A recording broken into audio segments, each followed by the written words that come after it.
Never perfect. Man. Always fun. We're going freaky! Yeah! Deanna and Justin in the moment. Let me tell you how working at night completely messes with your entire schedule. Oh, I know. Like 4 months and I'm still not, no, longer than that, but I'm still not used to it. You just have to do it. I have no advice. When you said you were going to work at night, I think the only advice I could come up with is you just do it. Yeah. That's it. But like, so for example, we said that we were going to like do this at a certain time, right? And it's not like I wasn't awake. Like I've been awake for, I don't know, 2 hours now. And like I walked the dog and I cleaned the kitchen and I did some laundry and I made some coffee and I sat down. I looked at my phone. I was like, oh crap. I was supposed to do this 5 minutes ago. Like you do have to sleep later. I feel like that's the biggest advice. You have to sleep later. Like you kind of like, I mean, it's weird. Because what time do you go in? 5, 6? I go in like 5:30. Yeah, so like, you could do the normal wake up at 3:30 thing, which is insane. No, so you just have to sleep later in the morning. I mean, that's kind of, I don't know. I did nights, but I did nights, but I also went in at 1:00 because I was a freaking nut job. But I had 2 other shows, so like I would track the last 2 hours, so I'd be done at 10:00. But yeah, I do 7 to 10 live, and then I had an afternoon show, so. That is not a bad idea at all, actually. Like if in the event we end up, expanding my responsibilities and I'm on other stations, I think that's definitely going to be something that I propose. Like I'll come in earlier, but I'll have to track like the last hour or 2 of the show so I can get home in a reasonable hour. I do want to say that the market I did it in was the last ranked market. So it was a little easier to do stuff. Dang. I went from Philly, which was like 5 at the time, to 225. So you really got my hopes up. Yeah. Sorry. I mean, I was just doing so much before they started doing everybody do everything. Yeah. So I would go in at like, I honestly went in at 1 because I had nothing better to do. Because I knew no one. I hated the town. I didn't love the job, but I did do it. So it was more of just, if I don't go in, I'm going to go insane. Yeah. But yeah, so I would go in at like 1, and then sometimes I had to go in at 10, and it was very long. I would go to Burger King.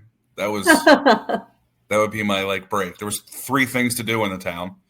One was go to Walmart. No, Kmart. We didn't have a Walmart. We had a Kmart. Wow, Kmart. Which is just like, no, I don't think anybody's ever cleaned a Kmart. There's it just was what, I mean, they had everything, but you know what you're walking into. Why my dog feels the need to go into the other room, get his bone, bring it back over here, and chew it as loudly as possible right next to me. Marsh just keeps looking outside. I'm like, you've been outside. We just went on a long walk. So I don't know if she just doesn't. I bought her these carrots, right? So they're like dehydrated. It's called the top of it says perfect poop every time. Okay. And no scoots because she scoots a little bit. So I just give her these carrots. It's perfect poop every time. Let me tell you, it's a miracle work. Wow. They're little pellets, and you put them in water, and they expand a lot, which I didn't know. So the cup just overflowed the other day, all over. Wait, I have to tell you that I've been living for Murph Smiths. Yeah, I did it a couple years ago on TikTok. Yeah. I don't know if I didn't do it something happened last year. I didn't do it. I did hot sauce last year. And then this year, people like it because I honestly, Costco should hire me because ever since I started posting them again, which has only been 2 days, people have gone and bought the dog calendar at Costco. The only problem is the last prize says a digital surprise, and I go, the dog isn't online. I'm online, but the dog is for the dog, not for me. I don't know what is so entertaining about watching a dog eat a treat or watching a dog take a treat. Like, every time you post a video of Murph opening the advent calendar, I die and go to heaven. There's zero brain cells with her, so I think that's why people relate to it. Like our last dog Meadow was like super smart. She's just kind of a dope, so I think that's maybe the appeal.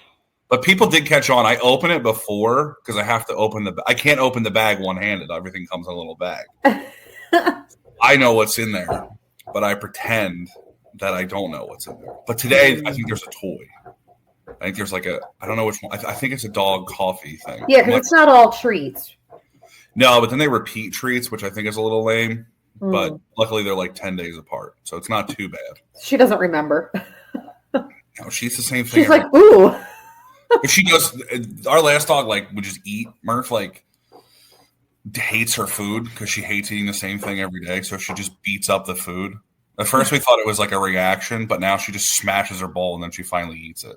Oh my gosh. Yeah, it's a COVID dog. That's basically what happened. Yeah. How many days did you have Thanksgiving leftovers for? I need to throw them out today. Today's the last day. Same. Today is Tuesday after Thanksgiving. Yeah, because I still have leftovers and I made soup. I made soup out of the leftover turkey and I still have that too. So we get turkey, but no one really eats it. We get brisket, that goes. But the turkey becomes the soup. Now the turkey is smoked because now we just let somebody else make Thanksgiving, which is the greatest thing in the world, right? Yeah. We're on a very exclusive list because the guy who does it only does 50 of them. He owns a bar. The turkey smokes, and then when we boil it down, the soup's already flavored. So you don't really have to do nice. But we have a big vat in the fridge, and then we froze a bunch. And then we just eat it over the next couple months. But we got still mashed potatoes left, still Brussels sprouts left. Mac and cheese went, which always goes first. And then I have some brisket left over, which is really good. But I just had heartburn for 5 days. It just is a constant battle. Yeah, that's the problem. But I realized I either got to finish it today or just let it go. I did my best at preventing food waste. And now it's the end of the road. I hate food waste, so I tried to eat as much as I could. I would just throw random things on top of the salad to make it kind of feel healthy. I had brisket salad last night, which was not healthy whatsoever, but it made me feel better about not wasting the food. Yeah. Yeah, I get that. I went, okay. Are you a shopper or a buyer? Oh, that's a great question. How many bags do you come home with when you go somewhere? It depends on where I go. Okay, so you're a shopper. I know what I want and I go and get it. Mom was like, "What do you want for Christmas?" I'm like, "I need new boots." So she's like, "Let's go to the mall and we'll get boots." Now, before we went there, we had to get one thing for my dad, which was cologne. So we went to Macy's. Okay. I realized my mother is the easiest target for salespeople. So we go in, we buy Dad's, right? Now I like cologne. I buy the cheaper version of them, the knockoff ones from Dubai. If you like a cologne, go on TikTok, type in that cologne, and there's 50 videos about the dupe. And you buy that and it smells the same. So I have one name brand thing, but that's always a gift. I always buy knockoff ones. So we go in. I know what one Dad wants. I'm like, I know which one it is. And she's like, which one is it? I go, I know which one. We're not shopping. We're buying. We go in and they clock her right away. They're like, done. Easy. So they're like, oh, we have another scent you should try. And Mom's like, go try it. I'm like, I'm going to like it because I already see what she's pulling. I already know what it is. Right. So I go over. She's like, we have a better version of it. So I smell that. It's pretty good. She's like, oh, I'll get it for you for Christmas. I'm like, oh, we're in now. We're fully in. So then while the woman's trying to find the cologne, Mom's walking around going, ooh, I like this one. Ooh, I like this one. Ooh, and they're like, but they are zeroed in on her. And I realized that she's just she's an easy target for them. They found their prey. She's a full shopper. We walk past the kiosk and stuff. I'm like, don't lock them in the eyes. Yeah. Most of them are scams. I don't really go to the mall that much. I probably haven't been to the King of Prussia Mall in like 8 years. It was my first time back there in a while. I don't make eye contact with those people. Like they put like this really bougie section in to the mall where it's like Louis Vuitton, Balenciaga, other stuff. But like I go through and I'm like, people shopping here are just like they're just trying to blow a paycheck, which I respect. But then I propose this question to my buddies, and they're like, aren't all luxury brands just people trying to blow a paycheck? Like if you're wealthy, you just have someone buy stuff for you. Yeah, like Jennifer Lopez just bought like an $80,000 Hermes bag, like because she can. She can, but like there's an Hermes store at the mall. There's no products in it because you have to be like approved to buy it. Yeah, no, you have to be like invited into the store. Like you're not even allowed to just walk in. So I applaud the King of Prussia Mall for just expanding and putting like these bougie stores in and just nailing people too. And you walk by, it's all the same clothing. Everything's just black and like sleek, which, you know, just kind of every designer brand. But I'm like, they got it down pat. They got security. I'm like, they know. They got us hook, line, and sinker. And they put a bar next to them. I'm like, this place is like whoever designed this mall, they know what they're doing. Something's been on my mind ever since you mentioned your knockoff cologne, and I, you might not even care, but I have to be the one to tell you this. I read very, very recently that knockoff cologne has been linked back to traces of human urine. Yeah, I mean, like, whatever, that's fine. Because but like, how does it get in there? I don't. So I would say number one, they're not knockoffs. They're like legit brands, but they just copy. Like it's not some guy in his basement making them. They're like legit brands overseas that make. Right, but that's what I'm saying. But you think about this, okay? Like pheromones are like natural, hormones natural. So pee is natural. Like deers pee on themselves. So you're like, this isn't even weird. To get laid, basically. That's how they attract. They pee. They will pee. That's why they smell so bad, because they pee on themselves. I gotta find this story because I just read it. Knockoff colognes and perfumes have been found to contain traces of human urine and even cyanide. The counterfeit fragrances can cause serious skin rashes and have been seized by authorities. I'm not buying that stuff. They're like legit companies that say inspired by. Like it's like they're made. They have a president and CEO who's like worth $1 billion, but they just make them cheaper. Okay, so it's not like you're getting the knockoff, you know, on Canal Street, like no. It's like Burberry. Yeah, but they spell Burberry with a V instead of a U. You know, no, these are like legit. They're not called the names. They're legit. But at the end of the day, something's going to take me out eventually, so I might as well live life. You know, like whatever. I drink a Diet Coke. People are like, "It's bad for you." I go, "Yeah, but guess what? Delicious." So something. Yeah. So is telling me what to do. I'm not here for a long time. I'm here for a good time. And I think too much about that. It's like, you know, something's wiping me out eventually. I don't have much time left. That's it.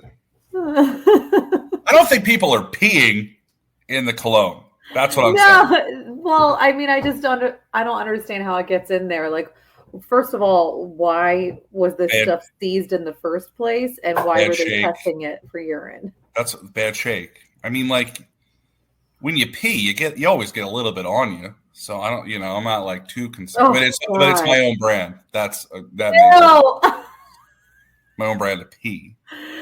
I can't say that I've ever had my own brand of pee on me. You never peed yourself from laughing? No, I'm not at that stage in life yet. I'm sure it'll happen. I don't know I've never peed myself from laughing. I know people who have. I know it's going to happen because I know that's what happens. Like in menopause, you kind of lose control. But I also know you're more prone to it if you've birthed a child, which I have not. So hopefully I don't have that problem. I mean, peeing yourself is peeing yourself. That's fine. Everybody's going to do it eventually. I think you honestly probably pee and poop yourself more as an adult. Like as a kid, it's expected. But as an adult, you're like, oh, that was bad. Like, yeah. It's Jacob and I were having this conversation the other day, like because we don't have kids. He's always asking me, like, who's going to take care of us when we get older? I'm like, we'll hire help. And he's like, I don't want to hire help. And I'm like, you're going to want to make your like nieces do it? I don't want to make my family take care of me. We don't have children. Should it be no one's responsibility? I will hire help. Oh, I told my parents I ain't wiping. There's no way. I'll pay $1 billion for a professional wiper. I just can't. I know what goes on in my area. I don't want to know what goes on in their area. Like that's, and I think, and they're like, well, we did it to you as a baby. And I went, that's because I didn't know any better. You know what I Right. mean? Like, Not my choice also. I was just pooping because I had to poop. I didn't know I didn't know there was a toilet. I don't know what age I was potty trained. I don't know what age I was potty trained. Now that I think about it, I feel like it might have been early. I was developed, ahead of the times. I don't know. I never asked. It's not something I like to think about. I would love to know what age I was potty trained. I think it says a lot about a person. Speaking of, this comes up every Thanksgiving.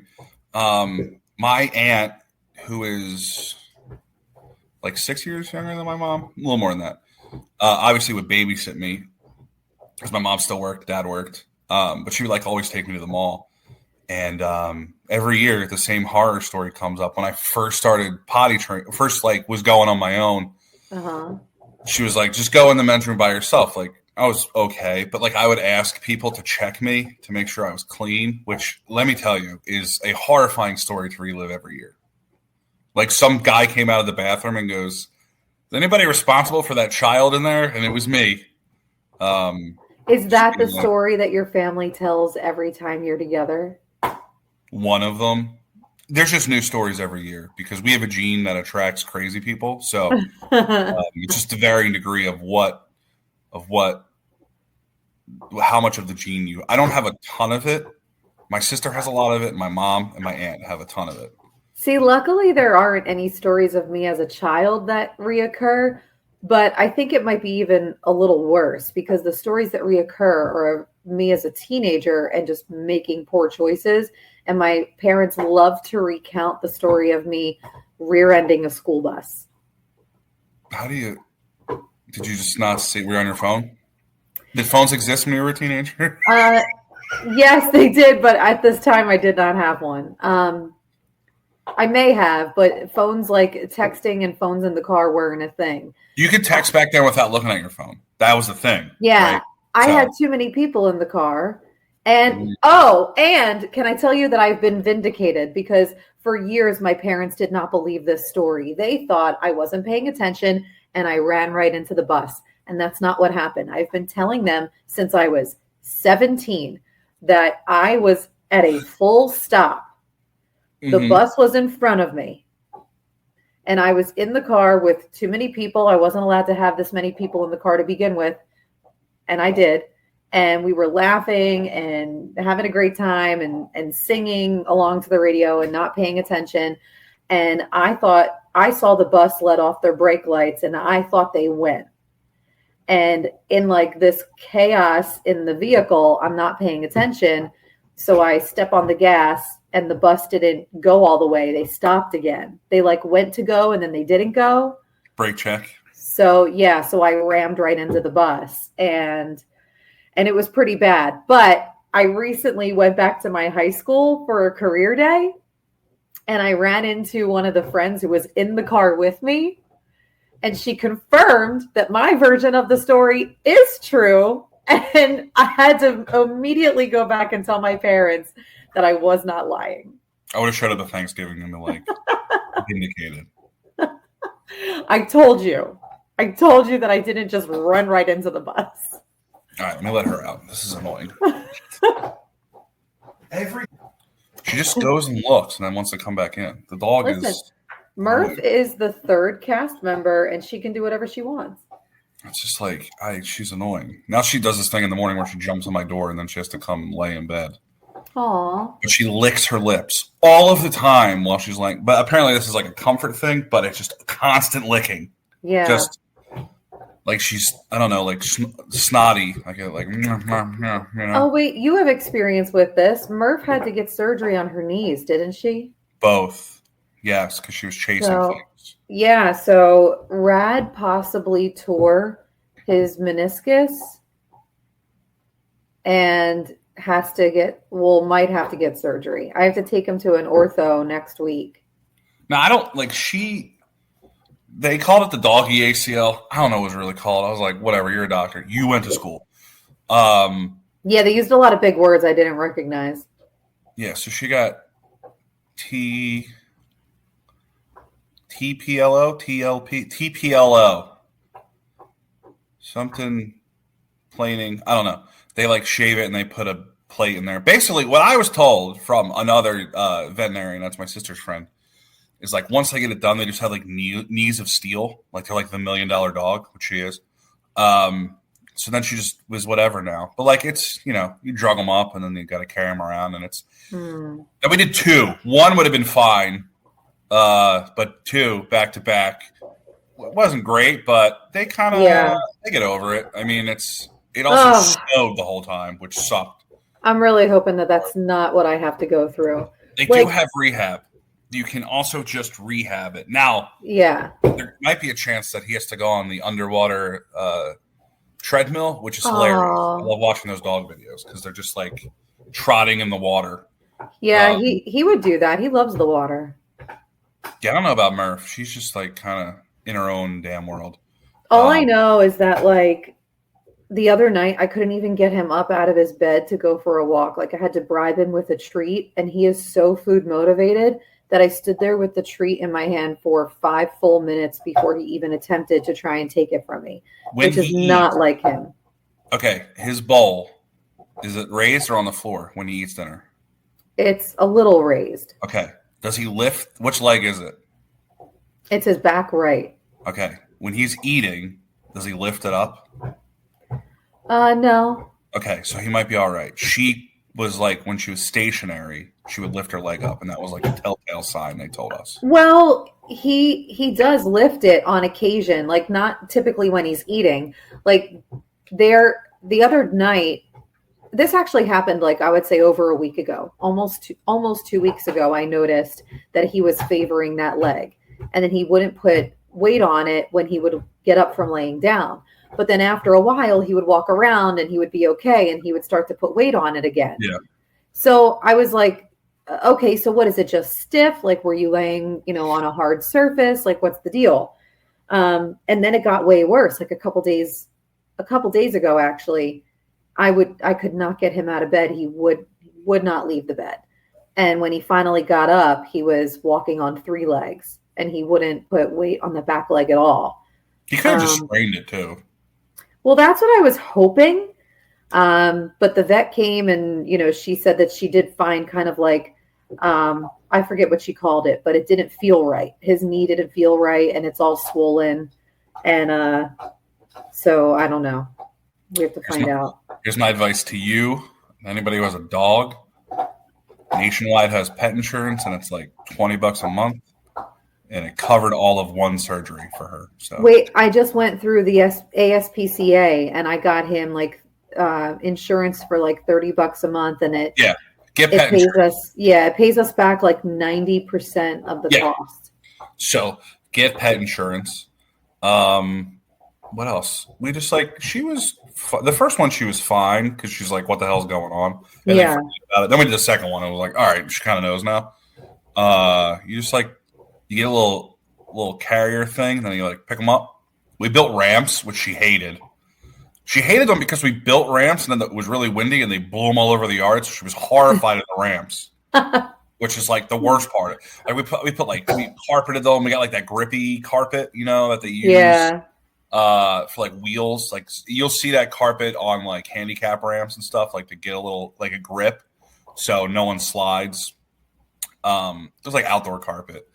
So I'm like, oh, these are like good. Like I put weights on the back of them so they wouldn't fly everywhere. And then they just blew her out when she was outside and horrified her. I mean, it can't be that bad because he's currently laying flat on his stomach with his legs out. So, I mean, like he might just need like a little doggy treadmill, which is hilarious. Which is funny in the end because it's like this is the most insane thing for my dog. Oh, I know. I'm really crossing my fingers we don't have to go through this surgery. That's the last thing I need right now. Yeah, I mean, how many floors up are you? 6, but we have an elevator. Oh, you're fine. Yeah, the elevator's key. Yeah. I can't do. Like, I lived in an apartment in the old city that had no elevator, but it was like 70 stairs to my apartment straight up. You have like 3 beers, someone's got to push you up the stairs like a dog. Like, I wish somebody had the carrier for me. It Oh my gosh. was awful. I like living this high up when it's not that high up. You know what I mean? Like 6 floors I can do. I think if we were on the top floor and it was like 12 or 20, like I think I have a fear of heights that I never realized I had. You don't have it until you go out on the balcony. Right? Yeah. I have like But I've been in a hot air balloon. that is the one thing I'll never do. Like, legitimately would. Really? Yeah, if I met somebody and they were like, I want you to propose on a hot air balloon, I'm going to break up with them. That's it. I had a freaking breakdown on a Ferris wheel. I had a nervous breakdown. We went to the Meadowlands for WrestleMania, and it's high and it moves because it's huge. They have escalators that are kind of suspended by wires, which is horrifying. I had to put my hands on the moving rail and then stick my head between my legs so I didn't freaking have a panic attack. Surrounded by grown men in wrestling costumes. I was like, why is this horrifying to me? The very first time I was on a hot air balloon, the pilot it started to get really windy and the pilot had to land somewhere. So he landed about 1.5 miles from the spot that we took off from, which was like a big field, like a big park. Yeah. And he ended up having to land somewhere like in the desert because I was living in Reno. And so my friend and I got out of the hot air balloon and we had to trek 1.5 miles back to the park. And we're like walking past jackrabbits and like snakes. Like we were out in the middle of nowhere. It's not the fear is for me is not like the landing. It's just the height of it. Like I can't do it. I can do roller coasters. That's fine. Yeah. That's what I don't understand. Like you're moving still and you're going. So the fear is displaced on a roller coaster. Yeah, maybe that's it. And you're strapped in and like, it'll be over in a couple seconds, but like hot air balloon, you think that would be like one of the scariest things. And it is. It's hard. Not. That for is. me, My it was hands just are telling sweating. 17 stories. My hands are sweating talking about it. Like I can't watch video. Like those guys who climb buildings and stuff. I watch his videos on YouTube or on like TikTok and YouTube. It gives me such anxiety. And my hands, and then guys who go caving, but not like walking through a cave. I mean, climbing or like crawling through a space that's small. Like I might have to break my ankle to get out of here. I'm like, just don't go in. Just don't do it. No, thank you. I'm not. I think I watch them to just get a little rush, but I just start sweating. I'll leave that to the people on Lost. I just started binging Lost. Oh, welcome to 15 years later. I've never watched I know it's so old, but like, I had an extra day off because of Thanksgiving and I didn't know what else to do with myself and I wasn't going anywhere. I was just eating mashed potatoes on my couch. So I started Lost. Did you have people for Thanksgiving? We did a Friendsgiving at the apartment. So like there's people. Yeah, there's like a big lounge on our floor, on the 6th floor, because the pool's on the roof. So there's like a big lounge room before you get out to the pool area. And there's like a pool table and a ping pong table and a big old kitchen and like a kitchen table and like 3 couches. It's a really cool space. And so it was just like a couple people that I became friends with here. And they invited like their straggler friends who weren't going home for Thanksgiving. So there was like 8 of us. And everybody brought a dish or 2, and we had like a wonderful meal. See, that's good because then you don't have leftovers. Well, you have leftovers. We did have leftovers still because my friend who made the turkey bought a 23-pound turkey for 8 people. That's so much turkey. The turkey doesn't even. Turkey's the first thing to get thrown out too. You're like, I know. I was like, why did you buy a turkey that big? I bought a 19-pound turkey for 13 people, and we had leftovers. We do like our thing is like we'll just go to the bar in the morning after we pick up the food. and the one brewery makes a beer called Family Therapy, and it's 9% alcohol. And I'm like, that's the greatest branding I've ever seen. And I drank like 4 of them. I did not feel well the next day, and I had to go to Good the morning marketing. show. I had to get up at like 4:30. I'm like, this is horrible. Like, I even went to bed early, but like 4 of those. That was not the only thing I had too. And then like at the end of dinner, I'm like, I am not well. Like, I didn't even eat that much. I just drank too much. Typical Thanksgiving. Like, people don't drink on Thanksgiving, and I'm like, just have one. Yeah. Just, no drama. We don't really have, like, I've been on TikTok, and I'm watching other people's families fight. I'm like, this is crazy to me. Don't get together. Just don't do it. All right. So I think we should probably end it on that note. 31. Yeah, that's good timing. And plus, I'm starting to sound like a frog for some reason. So I paused by mistake. Okay. All right. Well, bye, mayonnaise. Bye.